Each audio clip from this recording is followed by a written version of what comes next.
네, 부동산 원포인트 레슨 오늘 순서 시작해 보겠습니다. 급변하는 부동산 시장 속에서 빠른 진단과 정확한 분석으로 투자의 기본기를 다져보는 시간인데요. 어제 정부가 3기 신도시 예정지로 남양주 왕숙과 하남 교산, 과천 그리고 인천 계양 등 4곳을 확정을 지었습니다. 오늘 각각의 지역에 대해서 박성규 프로님께서 짚어주신다고 하는데요. 향후 전망에 대해서도 제대로 배워보겠습니다. 어떤 내용부터 알아보면 좋을까요? 네, 일단은 저희가 지금 3기 신도시를 말씀드리고 있는데요.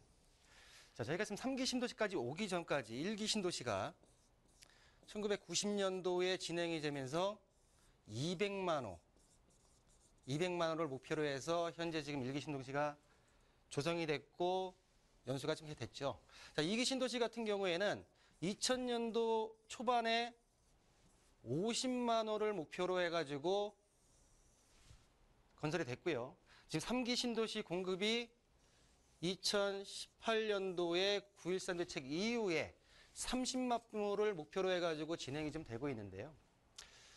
간극을 보게 되게 되면 시점으로 보게 되게 되면 한 15년 이후에 나온 신도시 발표로서 정부 차원에서 지금 9.13 8.2 대책, 9.13 대책을 진행하면서 수요 억제 정책만을 고집하다가 공급에 대한 부분 자체가 아차라는 부분 자체 때문에 지금 3기 신도시로서의 어떤 공급 물량을 공급하겠다라고 해서 지금 공급 물량이 나왔습니다. 자, 저는 일반적으로 지금 보시게 되게 되면 어제 국토부 장관이 나와서 발표를 하실 때 여러 지자체장들이 같이 나와서 발표하는 모습을 보고 참 고민이 많으셨겠구나라는 생각이 좀 많이 들었고요. 또 예상치 못했던 낯선 지역들이 나오길래 그에 따르는 노고 자체가 굉장히 크지 않았을까라는 말씀을 좀 드리면서 일단은 제가 지금 말씀드린 자세한 내용보다는 과연 대규모 4개의 택지가 신도시 지역이 부동산 시장에 미칠 영향이 과연 어떨까라는 부분 자체를만 가지고선 한번 말씀을 좀 드릴 텐데요. 지금 보시게 되게 되면 4곳에 있어서의 지금 30만 호 같은 경우에 1차와 2차 해가지고 어제 날짜로 15만 호가 지금 발표가 됐고요. 마지막으로 내년 상반기에 11만 호가 추가적으로 발표가 될 텐데 과연 이 대책이 나온 부분이 이유가 뭐냐면 서울에 지금 쏠리고 있는 집값 상승을 과연 잡을 수 있느냐라는 부분에 있어서 공급 물량을 가지고 해소해 보겠다고 했지만 과연 이 공급 물량 자체가 강남권, 서울권의 실수요, 유효수요를 분산시킬 수 있는 과연 분산이 가능하냐라는 부분 자체에다가 초점을 좀 맞춰봐야 된다는 생각이 들고요.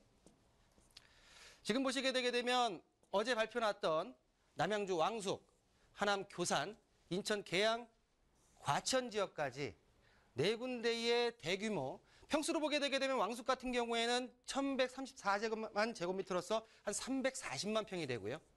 하남 교산 같은 경우에는 한 200만 평, 인천 계양 같은 경우에는 100만 평.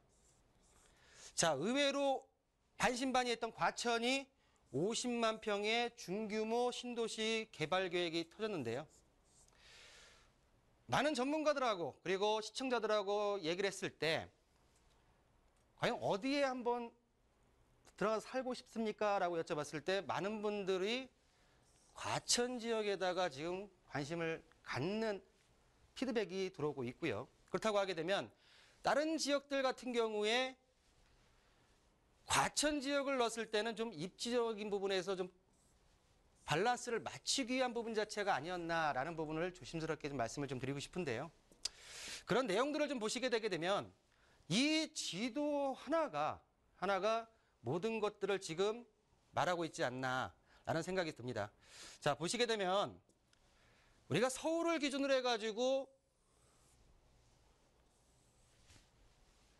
4사분면으로 나눴을 때 지금 남양주 왕숙 1, 2 밑에 하남 교산 그리고 인천 서쪽으로 계양 밑으로 과천이라고 말할 수 있는데요.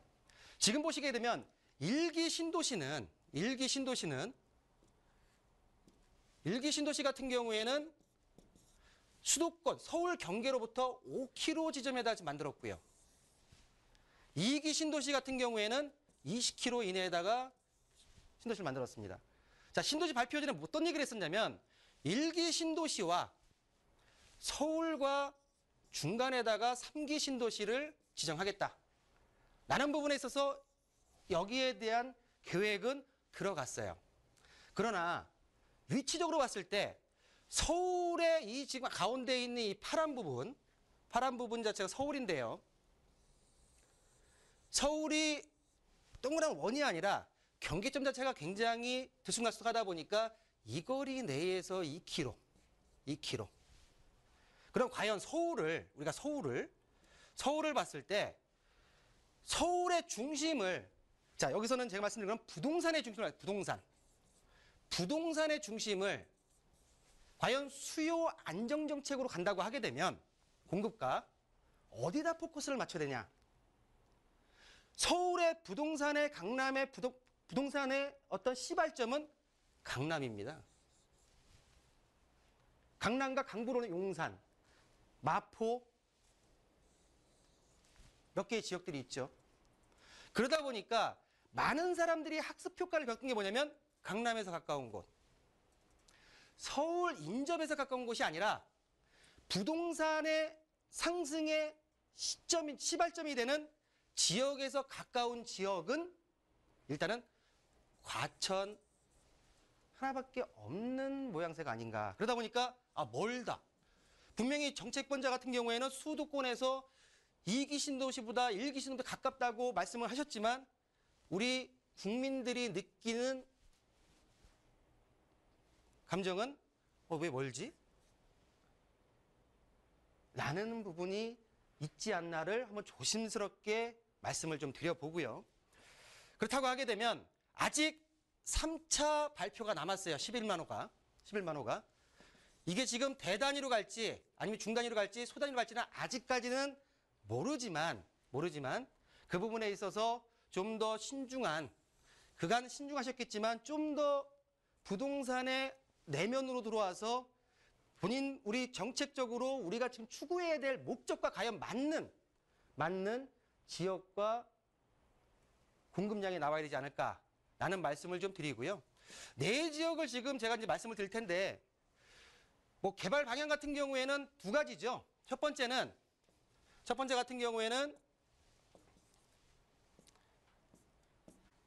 같은 경우에는 실질적으로 지금 뭐가 있냐면 교통망, 3기 신도시의 주된 교통망과 플러스해서 자족도시 기능 자체를 만들겠다.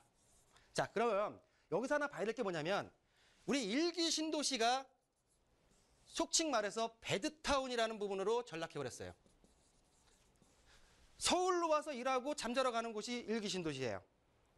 또 2기 신도시 같은 경우에는 실질적으로 교통망 문제 자체가 해결이 안 된 상태에서 지정하고 개발을 시키다 보니까 나름대로의 문제점 자체가 굉장히 많이 발전이 나오면서 3기 신도시 같은 경우에 지금 여기서 지금 정책을 피는 입장이 뭐냐면 배드타운을 지향하기 위해서 자족 기능을 넣고 또한 2기 신도시까지 들어가는 광역교통망을 3기 신도시를 거쳐가지고 들어가겠다라는 게 제가 볼 때는 핵심이 아닌가. 그러면 과연 이 광역 교통망과 자족 기능을 같이 할 수 있는 이 플랜이 정상적으로 갈 수 있느냐가 가장 중요하고요. 실적으로 보게 되게 되면 이 부분의 이 관건 자체가 해결되지 않게 된다고 하게 되면 1기 신도시와 2기 신도시의 답습하는 현상이 나타날 수밖에 없다. 또한 지금 3기 신도시가 지정되면서 2기 신도시와 또 지금 이 지역 내에 4개의 지역 내의 주민들의 반발 자체를 과연 어떻게 해소할 것이냐 라는 부분 자체로 해결이 됐을 때 3기 신도시를 궁극적으로 만드는 공급 효과에 있어서 효과를 받을 수 있지 않을까라고 말씀을 좀 드리고요. 일단은 수요 억제 정책만이 아니라 공급 정책을 피면서 지금 비싼 돈 대출 받아가지고 집 사지 말고 기다렸다가 좀 싼 값에 사라라고 하는 공급 정책은 분명히 옳다고 말씀드립니다. 공급은 분명히 돼야 되는 거고요. 단, 우리 국민들이 느끼고 있는 실질적으로 부동산 내면에 들어와 가지고 과연 어느 위치에 어떤 기능을 하고 어떤 도시를 만드냐는 과연 우리 모든 국민과 그리고 우리 정치권자가 한 번쯤 생각해보자 할 숙제가 아닌가라고 정리해드리겠습니다.